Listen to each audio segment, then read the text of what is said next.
Hey, we are talking about section 2-2 today, and we're talking about the idea of a limit of a function. A limit is one of the major concepts in calculus, and if you've not seen a limit or the idea of that before, it can be a little weird, so hang with me. We're going to spend a lot of time talking about this, so you'll get used to it, but we're going to look at it mostly graphically today, and we'll talk about the algebraic calculation of it in future sections. So the first thing I want to do is look at three different functions. So I've got this function f of x. This is a line and it's got a hole in it at x equals 2. And this function g of x, this is a broken function. It's got a break in it, and it's also undefined at x equals 2. It's got two open holes there, as you can see. And then this function is h of x, and it's got an asymptote at 2. If you remember from pre-calculus, we graphed these rational functions, and the asymptotes were where the denominator equals 0. So it's also undefined at 2. And what I want you to notice is that all three of these functions look very different, okay? But they have one thing in common. None of them are defined at x equals 2. But they're not defined at x equals 2 in three very different, distinct ways. And so to say that they're all undefined is really an incomplete explanation of these functions. And so in order to be more complete, what we do is we talk about what's going on around 2 instead of at 2. Okay, so let me draw some things. If we look at 2, at x equals 2 right here, I go up to the function and I say, oh, it's undefined. There's a hole. If I look at this function at 2, I go, oh, I can go up or down, and it's undefined at x equals 2. Whoops, there's a hole. And here at 2, similarly, I can say, oh, there's no function here at 2, so it's undefined at 2. But what the limit does is the limit doesn't look at 2. It looks right next to 2. So instead of 2, we're looking here just to the left of 2. And here just to the right of 2. Now on this function, what you'll find is just to the left of 2, let's say at 1.9, this function is really close to this y value, okay, whatever that is. And then over here on the other side at, like, say 2.1, this function is really close to this y value. And these y values are very close together. Okay, so that's something, an interesting way to talk about that function, is just to the left and just to the right, it looks like they're mapping to roughly the same y value. Okay, now let's look at this second graph in comparison. If I look just to the left of 2, let's say at 1.9, what happens is I'm down here at this y value right here, okay? And if I look just to the right of 2, I map up here, and that maps me to this y value right there. Now, look at these guys. These are not close together. They are very different, right? Okay, so that is one major difference between these two graphs, is that just to the left of 2 and just to the right map to very different types of numbers. And then let's look at this one. If I look just to the left of 2, let's say again like 1.9, I go up here and I hit the graph way up here, like maybe really close to infinity or something, like very, very way up there, big numbers. So this is some big number up here. And if I look to the right at 2.1, this maps all the way up here as well to another big number. So that's distinct from this first one, because instead of mapping to some like solid kind of mid-range number here like 5 or 6, up here it's mapping to a really big number. Okay, and the idea of a limit is not what's happening at 2, or whatever number we're looking at, but what's happening near 2. Okay, so I'm going to write this out, and this is just a real kind of general idea. So for a limit at a value a, okay, now a is a number, okay, so in our example a was 2, but it could be any number. For a limit at a value a, we don't look at exactly at a, we look just to the left and just to the right. Okay, so in our example, we looked at 1.9 and 2.1, something really close on the left and the right, and we say, what's happening there? Okay, so I'm going to take, for example, we're going to look at this first one, kind of as our running example. And then the other two operate similarly. You can mess with those on your own. But let's take a look at this function. X squared minus 4 over x minus 2. And if I want to look at a limit, the notation is this. We say the limit. So this is LIM. And this L is, well, I write a cursive L. You don't have to do that, but just so you understand my handwriting, that's like a script L. So LIM stands for limit. This is on ground level, that limit, and then underneath it I say as x goes to 2. So that's a x arrow 2. And this is like almost like a subscript underneath ground level. So limit is x goes to 2 of the function. So you can either write f of x here, or you can write the function itself. It doesn't matter how you notate that. And I want to know, what does that equal? Okay, so I could say find limit as x goes to 2 of this, or something like that. So let's deconstruct this a little bit. This number right here is always an x value. So, and you know that because it's saying x is going to 2. On our picture up here, we were looking at x values. Now, if we look down here, though, when I ask for a limit, I'm asking where I'm identifying an x value for you, but what I'm asking for here is a y value. So pictorially, what a limit is here's my location, but what I'm asking for is what's the y value that this function's actually mapping to. Okay, so it will help you if you keep this straight. This is an x value, this is a y value. And so you kind of have to map, find your x, find the function, and go over to the corresponding y value.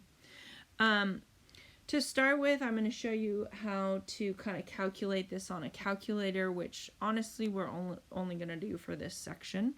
And then we'll learn some algebra techniques down the road. But the calculator part kind of gives you a feel for it. So let's go over to Class Calc. And the first thing that you're going to want to do is make sure that you tap this calculator button up here and make sure that you're on graphing mode. And that resets periodically, so you got to check that every time and make sure you're in graphing mode.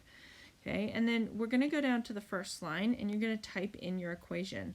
Now, a couple of tips. Anything in gray on these buttons, the way you access the gray is you tap and hold. So for example, the X is what I'm going to get if I just tap that button. Right there, I get an X. Okay, but if I take this and I tap and hold it, I get the f of x, which is the gray thing.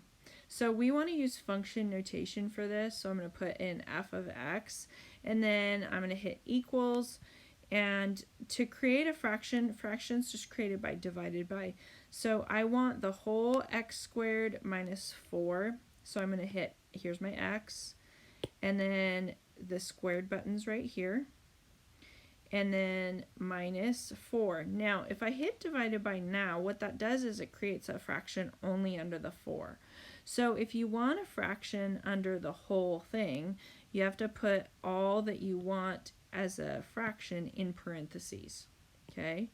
Then you hit divided by, and it'll put the whole thing on the numerator. And then I'm going to hit again x minus 2. Okay? And that's how you draw it.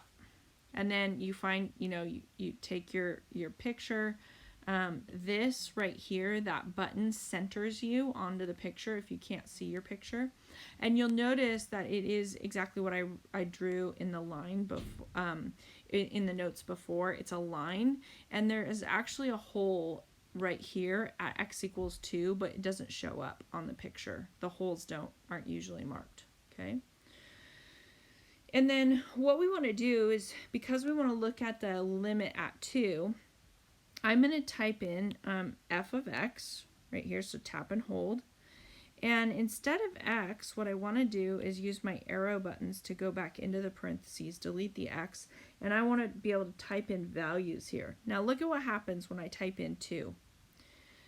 This exclamation point comes up, and if I tap on that, it says, hey, something's wrong. That means this function's actually undefined at 2. That means there's no y value. So you can't actually look at it at 2. But the idea of a limit is not to look at it at 2. The idea is to look at it a little to the left and a little to the right. So a little to the left of 2 is 1.9. Okay, so what this does is it evaluates right here this function at 1.9. So it's plugging that number in for you and giving you 3.9. Okay, what if we get a little closer, 1.99? Oh, look at that.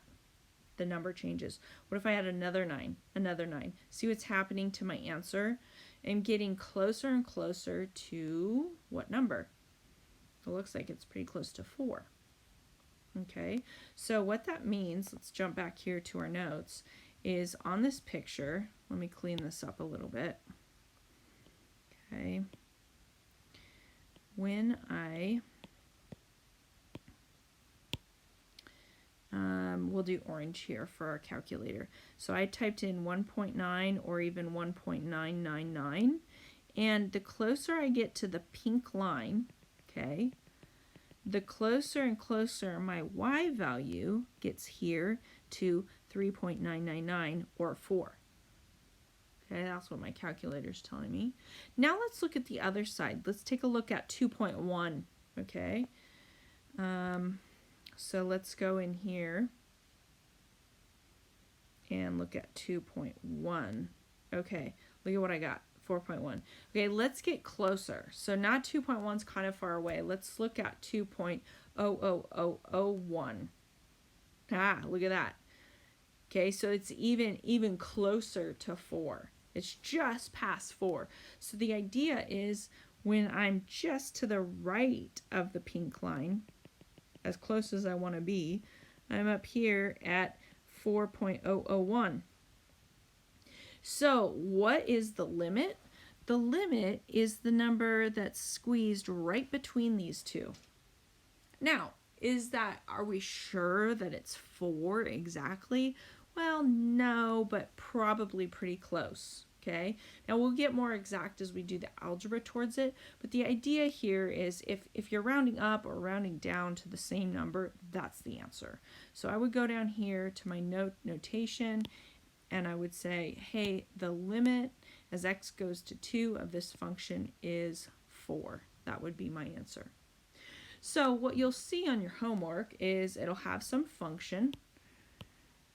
Some of your homework problems will look like this. It'll have some function, I don't know, x squared plus 2x plus 1 over x minus 5. And then it'll have a big chart because it's going to say, what's the limit as x goes to 5 of this? And so I'm going to look at 4.9. Whoa, just kidding. Hold on. I'm going to look at when x equals 4.9, 4.99. This is just to the left of 5. And I'm going to say, what are my y values? I'm going to calculate those. And then I'm going to look just to the right of 5. So 5.001, 5.01, 5.1. And what are these values?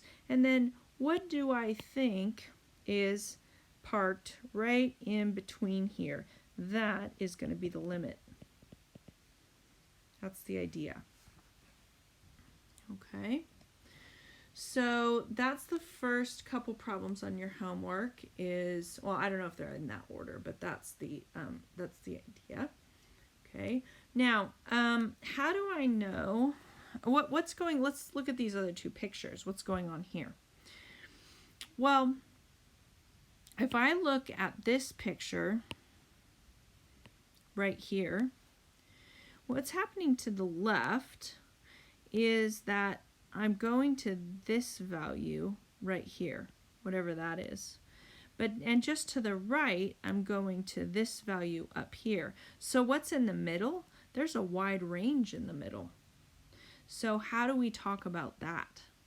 Well, if we want to know what is the limit as x goes to 2 of this function, I would say that this does not exist. This is our abbreviation for does not exist, DNE. Now, why does it not exist? Because what's happening on the left of the pink line and the right of the pink line don't match. There's too much space in between here, and they're not pinching together around a number like this graph is here. Okay? So we can develop kind of a formal definition of the limit. If we talk about the limit as x goes to some number a of a function, okay, we are going to say that that limit exists if the limit as x goes to a from the left, now look at this new notation, you've got a minus sign in the power position of the a. That means that here's a, and as I'm just to the left of a, what's happening to my y value? Okay, that has to equal the limit as x goes to a from the right of the function. Here's the right of the function. We're going up here, ding, ding, ding, checking, and these numbers need to be equal. So that's what's happening in this scenario. For all practical purposes, 4.001 is equal to 3.999. If we're all going to round those to 4, the value on the left equals the value on the right. So when that happens, when these are equal, then we say the limit exists. And what is that limit? It's whatever that number is. Okay? But if these values don't equal each other, then we say the limit doesn't exist. And that's what's happening in this picture right here. The value on the left is like, say, -1 or something. The value on the right is +1, and they don't match. And so that means that the limit doesn't exist. Okay, we'll talk about this picture in a future section, but the idea on this is what's happening on the left. Well, it's going as high as I want it, so I would say that that's going to infinity. But on the right, it's also going as high as I want it, which is also infinity. So I would say that this limit goes towards infinity. Okay, because they're both going to the same place again. All right, now let's continue this discussion of right and left in a different context. Okay, so if you're a little shaky, hang with me. We'll look at a different kind of graph and get some practice in a different sort of way. Okay, let's say we have this graph here. I've got, this is going to be kind of a crazy piecewise graph.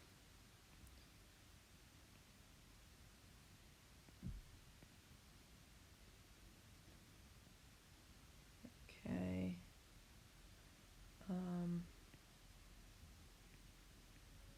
All right, let's take a look at this.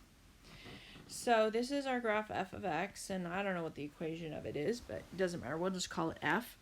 And I want to know, let's start with, this is 1, 2, 3, 4 here. Let's talk about the limit as x goes to 4 of this function. I want to know what that equals. And so what I do is, I don't look at 4. At what is happening at 4 is irrelevant to a limit. What I'm going to look at is what's happening just on the left of 4 and just on the right of 4. So on the left of 4, I go up to meet the function, and I miss that dot that's at 4, and I have to go all the way up here. Okay, and I say, what's that value right there?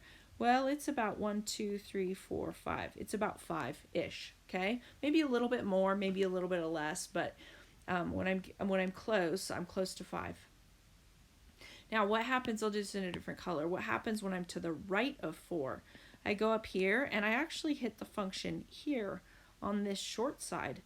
And I map it over, because remember, we're always looking for y values when I ask you about a limit. So what's the value here? This is 1, 2. So here's how I would write this out. I would say the limit as x goes to 4 from the left, that's my orange line. And that equals 5. But the limit as x goes to 4 from the right, that's my red line, that equals 2. And because 5 is not equal to 2, these two numbers don't match, then the limit as x goes to 4 does not exist. Okay? Oh, let's try another one. So this is one example. Let's look at another one. What about the limit as x goes to, this is 4, 5, 6, 7, 8.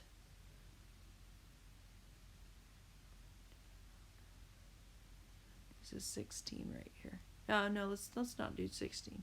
Let's do 14. Okay. Limit as x goes to 14 of this function. And I want to know what that equals. All right, let's look at the left and the right. So I'm going to take the left-hand side just to the left of 14. I'm going to go up to find the function. And I'm going to trace over here. I'll erase these so we don't get too confused with lines going through everything. Whoops.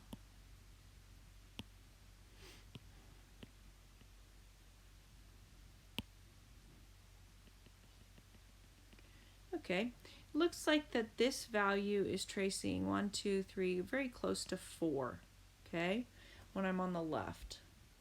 But when I'm on the right, I'm going to go up here, and I'm also tracing over very close to 4. Now, is it exactly 4? No, but I can get as close to this 14 as I want, which is going to make it as close to 4 as I want, where we would basically just round to 4.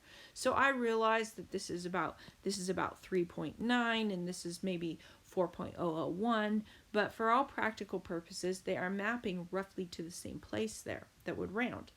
Okay, so what's happening here? Let's write it in our math language. I would say the limit as x goes to 14 from the left equals 4, and the limit as x goes to 14 from the right is also 4. These match. So the limit as x goes to 14 of the function equals 4. So because these values match, this limit exists, and the answer is that number. Okay. Now, what does this basically boil down to? I mean, the quick and dirty way to talk about it is this.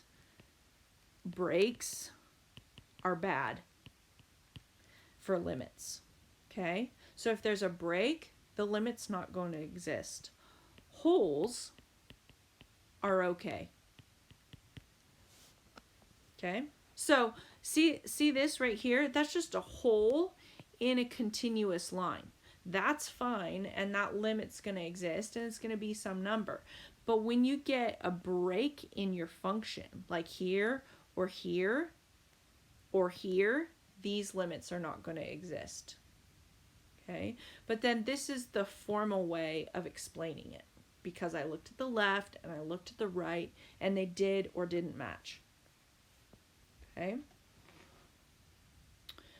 All right. Now, one other thing that I want to do before I leave this picture is, what I want to know is, what if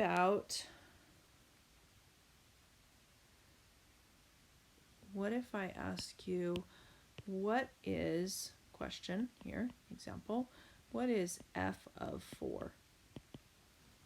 Okay, now don't get too fancy here. Don't think calculus, think algebra 2. I'm not asking you about a limit now. I'm actually saying, where is the function defined at 4? So when I ask you that question, I am asking you to look right at the number 4. Where is the function defined? Well, I go up, and this is where the closed hole is. So this function value at 4 is 2. Okay, now the limit, as we talked about previously, the limit as x goes to 4 does not exist. But the function is defined at 2. Okay, so again, this is asking me what's happening on the left and the right. And this is asking me what's happening right at 4.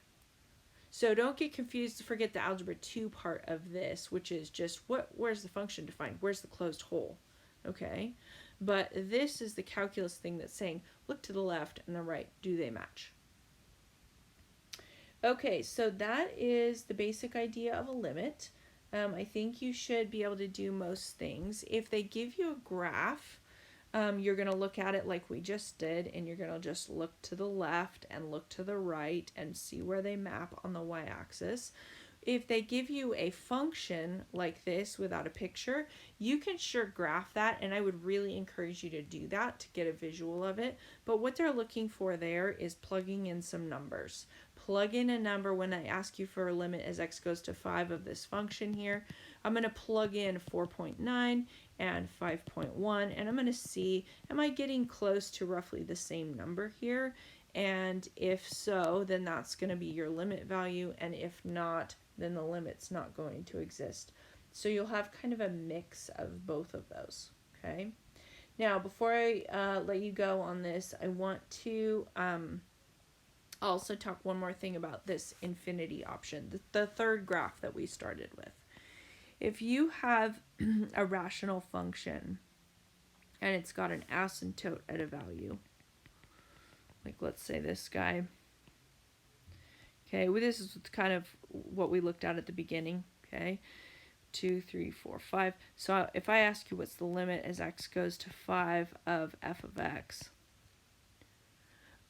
in this situation, I would say, okay, left, on the left, I'm going up here, and this function's going high, as high as I want, and on the right, it's also going as high as I want, right?